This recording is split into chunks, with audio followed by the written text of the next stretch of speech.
kahit saan ako maglaro, gusto ko mapasaya ko lang po talaga sila eh. Yun po yung goal ko talaga sa mga Well, manonood.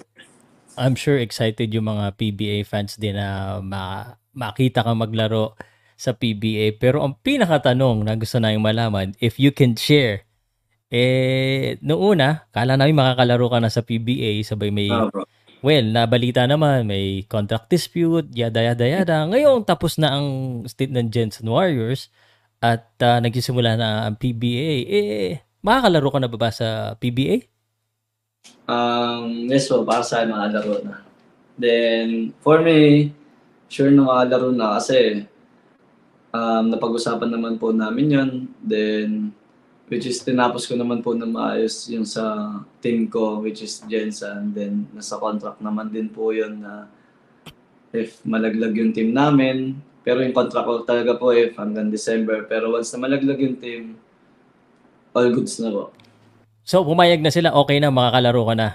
Yes po. Supportado naman po sa akin yung coaching staff ng Jensen, lahat ng Yun. players, yung management, then yun boss, si Boss Manny. Alam naman po nila na pangarap ko po talaga yon na makapag-PBA. And alam naman natin, lahat naman po humahangad ng basketball player na makaabot sa pinamataas na liga sa Pilipinas po.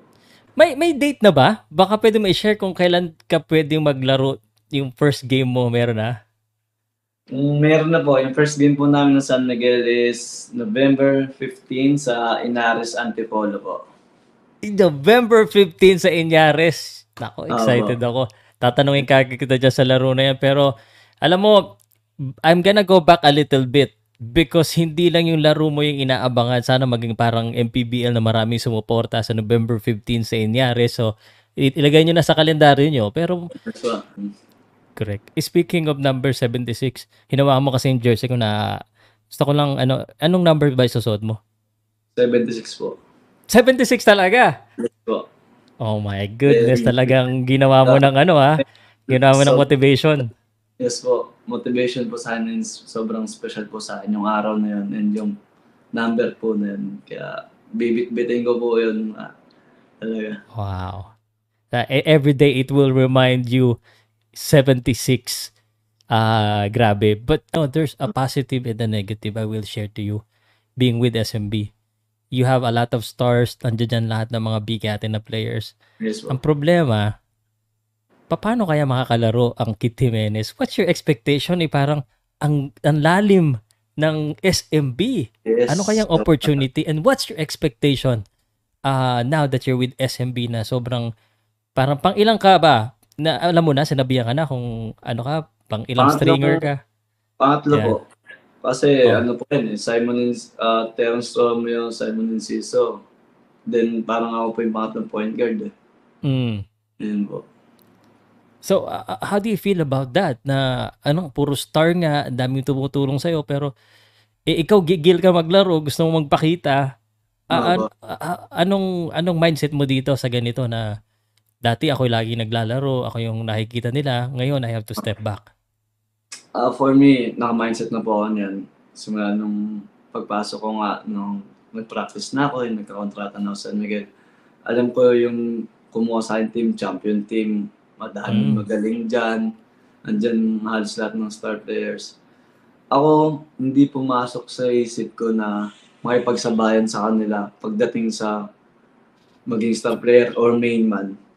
Basta sa akin is makaambag po ako sa team, lalo na sa practice namin, mapahirapan ko yung si Terence, yung mga dinedepensahan ko, or yung didepensa sa akin. Ang goal ko is mapahirapan sila. Gumaling kami both side, yung team namin lumakas lalo. Then, sa akin, basta pag ginamit ako ng coach, pag tinawag ako, sobrang onting minuto man yan o madami. Kumbaga, ibibigay ko na lahat, ilalabas ko na lahat. Then, i-start ko yan with the defense. Yung hustle ko, yung rebound ko. Kasi sa scoring, kahit wala kayong makuha sa akin na pagdating sa scoring o mapakita. Kasi, ang dami, ba't pa makipagsabayan? Ang dami na nga nila. So, ako yung player na willing to adjust kung ano yung patrabaho sa akin ng coach. Yun lang yung gagawin ko.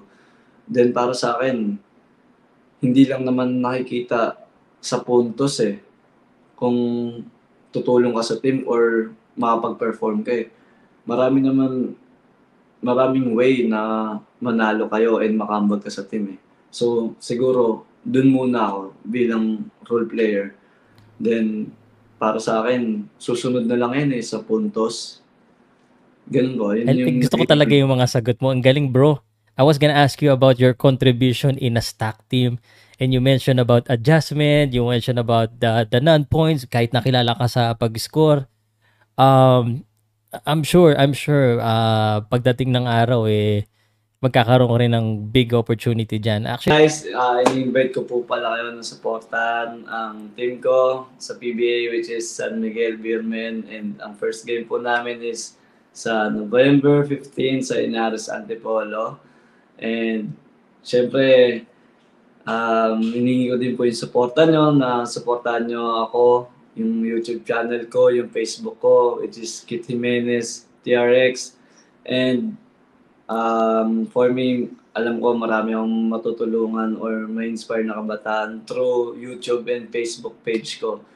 And sana huwag po kayo magsawang supportan ako and yung mga kasamahan ko. And etong kay Sir Pao Salud sa mga ginagawa niya. Maraming salamat po sa inyo lahat. salamat, Kit.